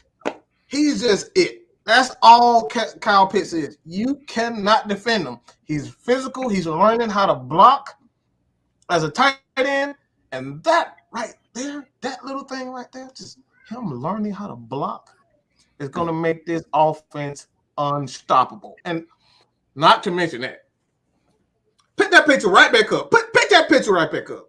I want to take y'all back to elementary. All right, I want to take y'all back to Kyle Pitts, the Kyle Pitts picture. Okay, yeah, I got you. Yeah, I'm gonna tell you. Let me count for y'all. All right, I don't know if y'all know how to count, but I see 1, 2, 3. 3 people around 1 person. So if you get Calvin Ridley back, Calvin Ridley is 1-on-1 or wide open. What you gonna do, brother? What you gonna do, my brother? That's the question. And 1 person can't bring him down either. This is what's showing me something. I got you, Kate. One more time. Let me say this. This is what's showing me something, bro. The way he's catching the ball away from his body, going through traffic, his eyes are on the football. He's not worried about getting tackled. That's one thing I can see from him. And it's hard for rookies to do that at a young age. Not worry about getting hit. That joke, I ain't worried about that. He catching the ball. Oh, I'm good. Let's go to the next play. You see him doing this? I'm good. And he's starting to fit himself. I don't know if y'all noticed, after he caught that second in the middle, he did this like he was in college. That means he's going to take over the game. And he just put up a post on IG. I'm feeling myself. It's time to take over. So, hey, I ain't said he said it. He said it. What you going to say, Kate? So, my question would be is when Ridley does come back, do you think he will be better suited as the slot in this offense right now? You call who you asking? Oh, go ahead. I think he will. Like I said, see, the one thing that was good about Ridley sitting out this game, trust me, he was watching the game, and one thing good about it is the Falcons got to win. So all of that pressure that he was feeling, like, man, I got to beat Julio, I got to be that guy. He's seeing that he has help on his team. He's seeing that his other teammates can step up. So when you see you got other guys that's riding with you, because he already knew Julio was a dog, but now you see Kyle Pitts out there making one-handed spectacular catches. You see him out there balling. If you're a real dog and you see another dog out there eating, you're gonna want to get out there on the yard and bite somebody. When you see another dog attacking, if you got any type of dog in you, trust me, when he was watching that game, you see your playmakers out there making plays. If really got any kind of dog in him, he want to get back fast because he want to prove like, man, Kyle Pitts about to be the man if I don't get back. You know what I'm saying? So sometimes you need to sit out of the game to see that other guys can step up. When you see that, then that takes some of that pressure off of you. So I really feel like this game, with Kyle Pitts kind of having that breakout game, it's going to take some of that pressure off of Ridley, where he doesn't feel like I got to be the man, because Kyle Pitts showed that I can be the man. If you don't step up, I will. So sometimes when you see somebody else ball out, it's like, well, dang, okay, maybe I can just fall back into the role that I was playing when Julio was here, because Kyle Pitts pretty much proved that he can play similar role to what Julio was doing. I can go across the middle. As Twisted said, I'm unafraid. I don't care if I got 3-4 bodies around me. I'm going to catch the ball away from my body. I'm not afraid to take that big hit. So to be honest, it's all up to Arthur Smith. And trust me, Arthur Smith is like the mad scientist. No pun intended. He's right now drawing up different plays. Let me see what I can figure out. Let me see how I can use Ridley. Let me see how I can get him involved in this offense. So I definitely think that Ridley, that's why I'm not worried about it. Like, I'm done talking about Calvin Ridley, because I know Arthur Smith sees, what did our coaches say when they first came here? We're not going to make them play our system. We're going to do what they do best. So they see, trust me, when they watching tape, they see Ridley running away from contact. They watching that and they're saying, okay, we can't put him in this predicament anymore because he's afraid to get hit. So we're going to put Kyle Pitts in that position. We're not going to put you in a situation where you're afraid. They're going to do whatever he does best. If you're a good coach, if you're a great coach, you're not going to put a guy that's scared across the middle. You're just not going to draw off a play like that. So I feel like if Arthur Smith's a great coach and we're talking about these adjustments, he's going to adjust, and that's what K Styles is talking about. I guarantee you're going to see him in the slot. I guarantee when Ridley's out there, you're going to see more bunch formations, because they understand that he's afraid to go across the middle. He's afraid to do those type of routes. So what you're going to see Ridley do is those out routes and those dig routes and those deep patterns. That's what you're going to see. Back routes, yeah. You're not going to see him running across the middle. We ain't got to worry about it. But yeah, that could that's what I was thinking too, because when y'all was talking about the formation shifts, and I don't know if y'all also paid attention to how they got a lot of these formation shifts now. Because even with Mike Davis on there, they're lined up outside and flanking next to the quarterback. I don't know if y'all noticed that as well. So you're getting the 5 wide, but like I said, it's different when you got Cordero Patterson and Mike Davis out there. But with Cordero Patterson, you got the 5 wide, and they flanking him next to Matt Ryan. Like I said, you don't know what the hell is gonna happen. A screen can happen. Then I'll tell y'all, I was a scheme guy. I don't know if you guys are paying attention, but this is the reason why the Falcons are passing the ball a lot during the second half, because he's throwing that little wrinkle in. That little wrinkle is putting Mike Davis out as a receiver, and he's attacking those corners and forcing those corners to tackle. That right there is all about physicality. Again, it's all about wearing the opponent down. So, this dude, like I said, this dude is just evil, man. He's a mastermind. It did, like you said, with Mike Davis being flanked outside. That's the perfect motion guy to see if they in a zone or not. Every time. Yeah. That's the perfect guy. And that's what you want to have, bro. When you go out there as Matt Ryan lines up, that motion tells, all right, they're in man zone. All right, well, let's see what the weakness is. And it's making it more easier for Matt Ryan to get straight to his reads and for receivers to know where the open void is. If they didn't run that play to Pitts, that deep play down the field last week, they wouldn't know if it would have worked again.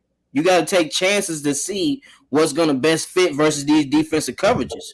And if you're gonna play my offense like this, where you're gonna have both your safeties that close to the line, you deserve your ass whooped. You deserve to get what you got, and that's how you got to do it. Arthur Smith, take what they give you. That's all we can ask for from a coordinator. Take what they give you, and that's what Matt Ryan's doing. If the check down is open, I'm checking it down. I got 2 athletes that know how to break tackles and make plays on their own. Hell, Lee Smith breaking tackles. If you can't tackle Lee Smith, how you gonna tackle the other ones? The only reason why people say him Wrigley is because he was running away from tackles himself. He could have made even better plays in all honesty in those weeks he was playing. So, hey, Arthur Smith, man, like Mike said, we got to continue to watch him throughout these weeks and see him grow. I like how Arthur Smith is feeling after he make plays, too. He talking shit.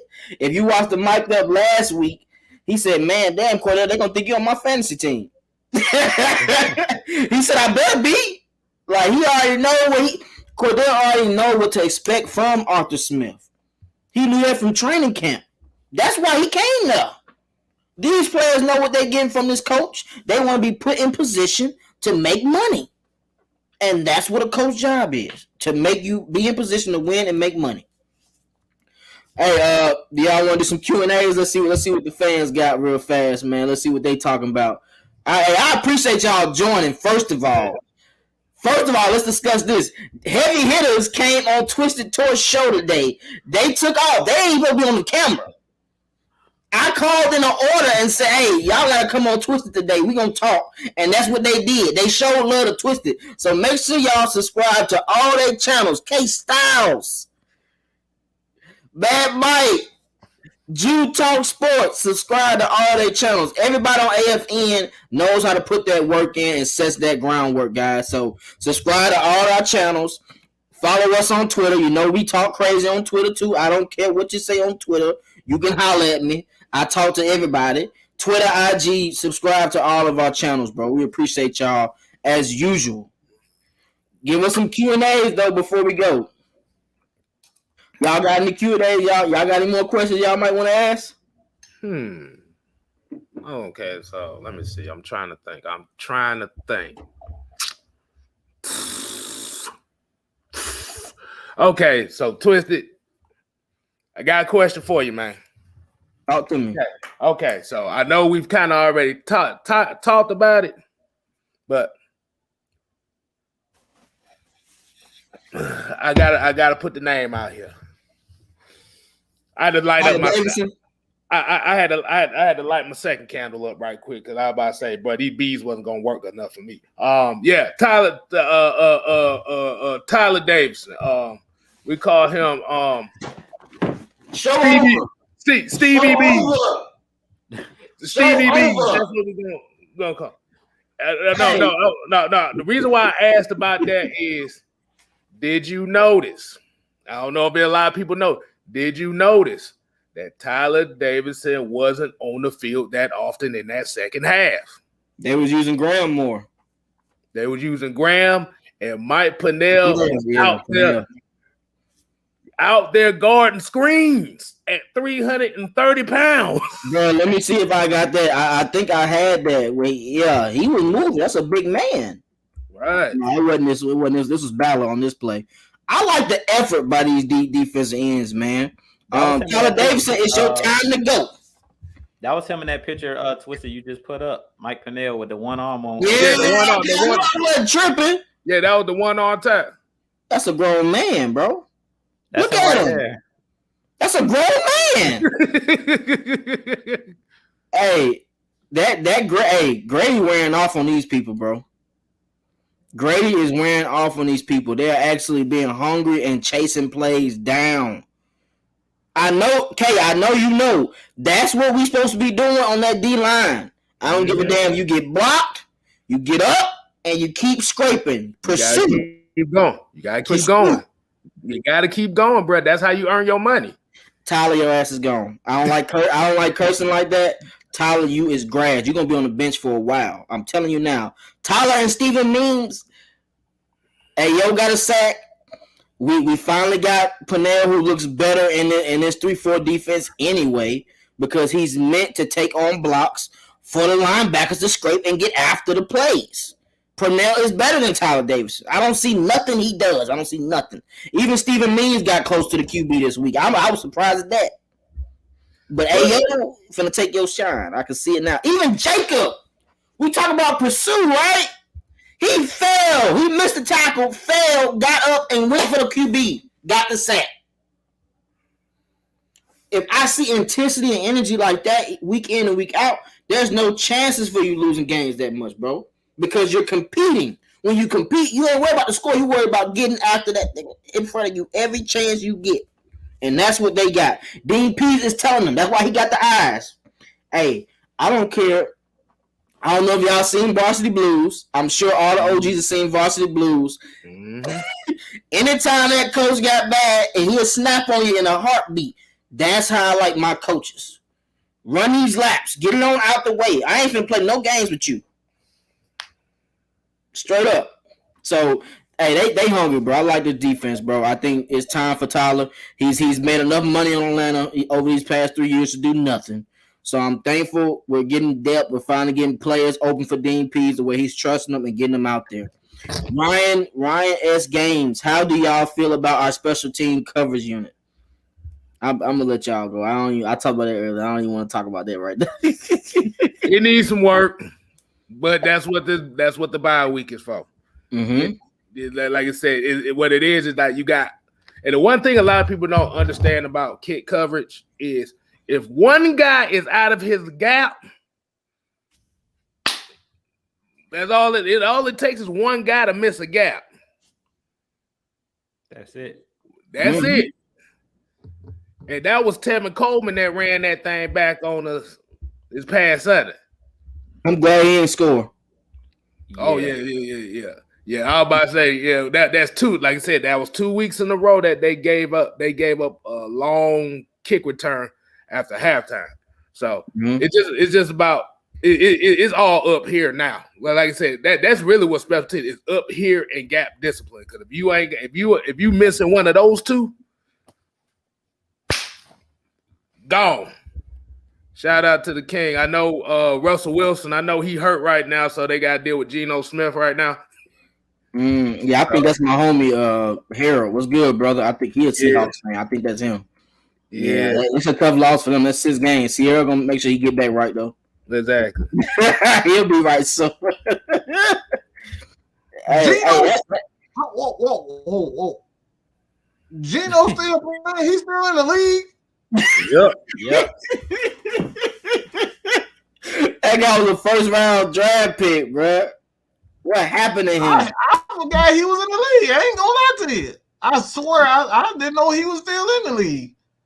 You got to remember, guys had knocked out by that lineman for taking his money, and that was it for him. Dang, bro, I swear to God, I did not know that dude was still in the league. Yeah, he didn't look too bad, but like I said, that's only just coming in at spot up duty. You gotta see how it looks. Hey, Geno was balling.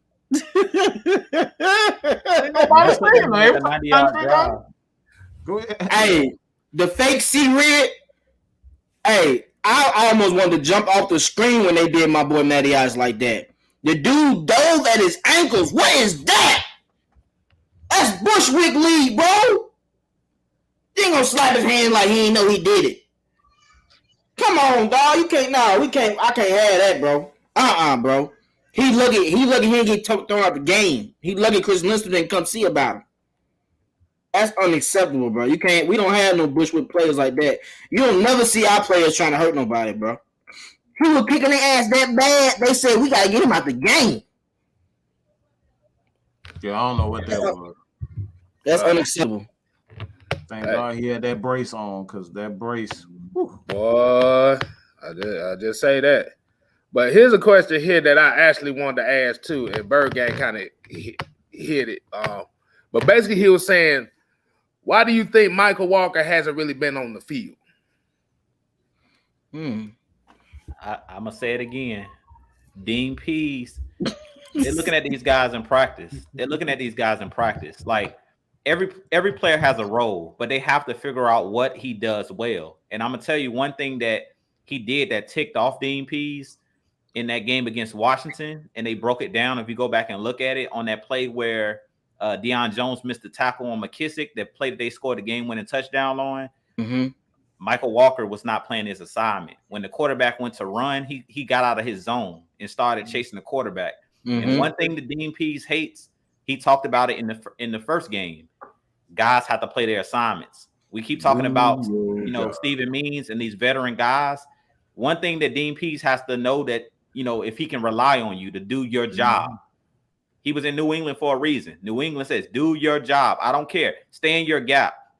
And sometimes Michael Walker, he's a great player. Don't get me wrong. He's a great athlete. I love Michael Walker. But one thing about Michael Walker is sometimes he's undisciplined. Yeah. That play, he was undisciplined, and it kind of cost the game. Like, as much as we blame Deion Jones, because I put the onus on Deion Jones because I've seen him make that tackle look routine. But technically, Michael Walker got out of his zone. And that's what made Deion Jones, he took a bad angle on the tackle to go get McKissick. Even though it still was, at the end of the day, I'm blaming Deion Jones because Deion Jones is making top dollar. Deion Jones is the leader of this defense, or one of the leaders on this defense. And another thing, if you go look at that play where Deion Jones missed that tackle, McKissick acted like he was going to come back inside, and he hesitated. And then he tried to dive, and he just went up the sideline. And they always teach you don't let somebody get outside of you. You want to you always want to force somebody towards the defense, infield. You don't want to allow them to get outside of you. So that was just, it was not a fundamental play by Deion Jones. But as far as Michael Walker, I think they're really trying to find a role for him. He's playing a lot of special teams, but I still don't think that they trust him to be disciplined. I think that they should use him as a blitzer because that's what he likes to do. You've seen on that play, he got antsy. He tried to go after Taylor Heineke, who was breaking the pocket. So I say use Michael Walker in his strength. To me, just looking at the tape of Michael Walker, of what he is able to do, I would use him as a blitzer, especially now that Isaiah Oliver's not out there. When you run those zone blitzes, I would put him on the edge. I would act like he's going to drop back in coverage, and I would just blitz him from the blind side and just let him go get the quarterback, especially when you're playing these quarterbacks that like to run, because Michael Walker is a guy who can pocket because he's athletic enough to do it. But I think that's the real reason he's not playing, because there's certain times when he does get on the field, he's not being disciplined. He, at least in that play, he wasn't disciplined, and I think that really ticked Dean Pease off. Yeah, I see they cheering. They saw it. Yeah, baby. Let's get it. Oh yes. Let's get it. Oh yeah. Dodgers, we want our rematch. Dodgers, we want our rematch. Yeah, we watching the game. We watching the game, y'all. So excuse us, Brave fan. We watching the game. That's all. Hey, Jude, that was a great point, bro. I forgot all about that Malik Walker, so I gotta go back and see that part. And I did peep that Deion Jones, how he kind of froze him a little bit, but he knows his objective is to keep him inside for the extra people to come. But Malik Walker, that does make sense now that you think about it, because he rolled out the other way and then threw it. I was like, how is he so damn open? But then you think about it, and Malik Walker blitz, that's his zone, and that's probably a pick. That's probably a tackle. And the guy has been missing field goals all game. Right. Yeah.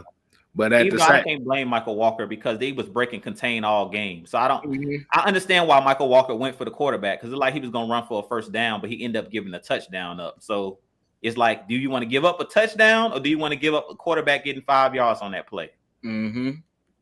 Facts. Hey, we gotta go ahead and end it, man. The game is getting a little expensive. The ninth inning.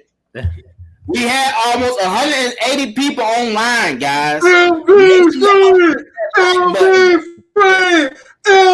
free. That's all I got to say about that. Yeah, baby. Hey, Freddie is the GOAT, man. He looking for a new contract. Let's go ahead and get this win for Freddie free. But hey, shouts out to everybody that jumped on in the chat. We appreciate y'all once again. Make sure y'all subscribe to all the channels. Make sure y'all stay locked in. Are we still doing the meet and greet, Mike? November 7th? Are we still doing that, Miss Maggie? No, that's been canceled. We'll get more information on that later. Yeah. Okay. All right. Well, if we can't, we can find another place to do something. I just want to meet the fans too. I know y'all want to meet the fans. I'm anxious to see that. So shouts out to y'all. Make sure y'all lock in. Go to Game Pass and watch some film now. before y'all come in the chat so we can both see the same thing. Tell me what you see from the old clips and bring it back to the channels. We don't want to hear some crazy people saying stuff and they ain't watched the game over. I saw what happened the other day with Kay and Mike. Hey, fans. Man, I'm innocent. I ain't do nothing to nobody. I'm innocent. No, that's why I said the fans. Fans, we got to listen. Listen to what we're saying, guys. Don't jump to conclusions. Don't say this, that. Just listen, and we gonna listen to you. We're not here to judge you. If you want to come on the channel to discuss real football, not being arrogant, not being rude on somebody else's platform, just come on, show love, and state your piece. We're more than welcome to listen to everything you guys got to say. So shouts out to the fans. I'm done, man. Subscribe to Twisted Torch. Subscribe to K-Style. Subscribe to Jew Talk. Subscribe to Mad Mike the Scientist. I'm done. Y'all got anything else y'all want to say? Hey, only thing I gotta say, be free. Only thing I gotta say is, hey, appreciate everybody tuning in. I don't know who that guy was earlier that was trying to be me with the mask on, but this is who you get right here. But definitely, like I said, appreciate Twisted Torch for letting the heavy hitters on with them. No, I ain't let you. I told you. Say what happened. I told y'all to come on. That's what happened. Well, told us, goddamn it, whatever. We own this motherfucker.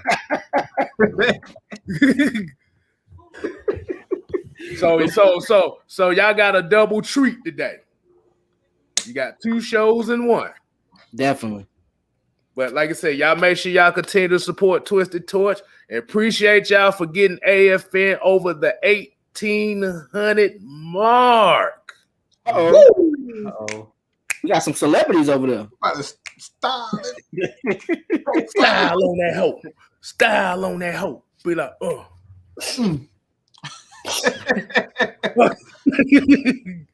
But like I said, appreciate everybody. And like I said, 6-man convo Thursday. Just be prepared for what the hell we're gonna talk about. Woo! What you gotta do? Man, I just want to thank everybody for tuning in as always. Shout out to Twisted Torch for, like you said, calling us and allowing us to come on. Hey, y'all go hit that subscribe button for my man Twisted Torch. He put out excellent content. And like I said, man, it's a bye week, so I ain't got nothing to worry about this Sunday. I can just kick back, relax.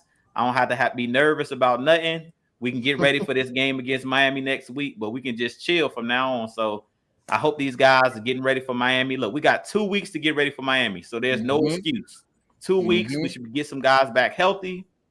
And they look, I expect a W. Hey, look, we need to get on a little bit of a winning streak. It's time for us to see some more consistency. As Mike always talk about, you have to be a great player. To be great, you have to be consistent. And this team, if they want to be great or they want to be good, you have to be consistent. So we need to start seeing us put some wins together. It's not about 1 week we up, 1 week we down, 1 week we up. And the word of this season, and we kept putting it in the chat, is finish. Finish, finish, finish. This new regime is about finishing. That's what our Falcons have struggled with since Dan Quinn, since the Super Bowl. We're not going to go there, but finish. If we just learn how to finish games, we'll be successful. And I'll leave it at that. What you got, Mike? Just leave me alone. Leave me alone. Leave me alone. Leave me alone. Don't stop bugging me around. That's it. I'm not here to fight with you guys. I'm here to inform you, to educate. I'm not here to cause trouble. That's it. Just leave me alone. Why everybody bullying me all of a sudden? I'm just here to try to educate you guys. That's it. That's it. I just got attacked 2 times for no reason. I'm just sitting there quiet. So just leave me alone. Okay, that's it. Hey, I got a shout out first and Frame Rates for subscribing, and then Pretty Slim for subscribing. Shouts out to y'all for subscribing to Twisted Torch. Hey, I ain't give the trophy out yet. Kyle Pitts Jalen Hawkins, y'all have won the Leo Trophy, the Lion Trophy for this week. That's my 2 winners. Of course, Matt Ryan wins every week. He's the QB. We already know he won last week, so I can't give it to him multiple weeks. But Kyle Pitts, your opening party, coming out party. Appreciate you, man. Jalen Hawkins, appreciate y'all. Shouts out to everybody in chat. Have a good night. Twisted will be tuned in to K Styles Thursday. Drew, you doing a show tomorrow? Or you good? No, I'm chilling. You chilling like a villain? All right, good. I'm chilling. But, I always be in the chat, as I always put the eyes in there. I'm always watching. You know what I'm saying? I'm always watching. So, but like this. I got my eye on you. Was that? Well, hold on. Was that a double entendre right there? Like, were you talking about like Hawkins? You said you got my eye on you like a hawk. Like, yeah, he did that. I'm just saying, if you try to be a rapper, just let me know. Look. You're like, I see you. All right, man. Shouts out to y'all, bro. Appreciate everybody in chat, man. One love. Enjoy your night, man. Had to switch.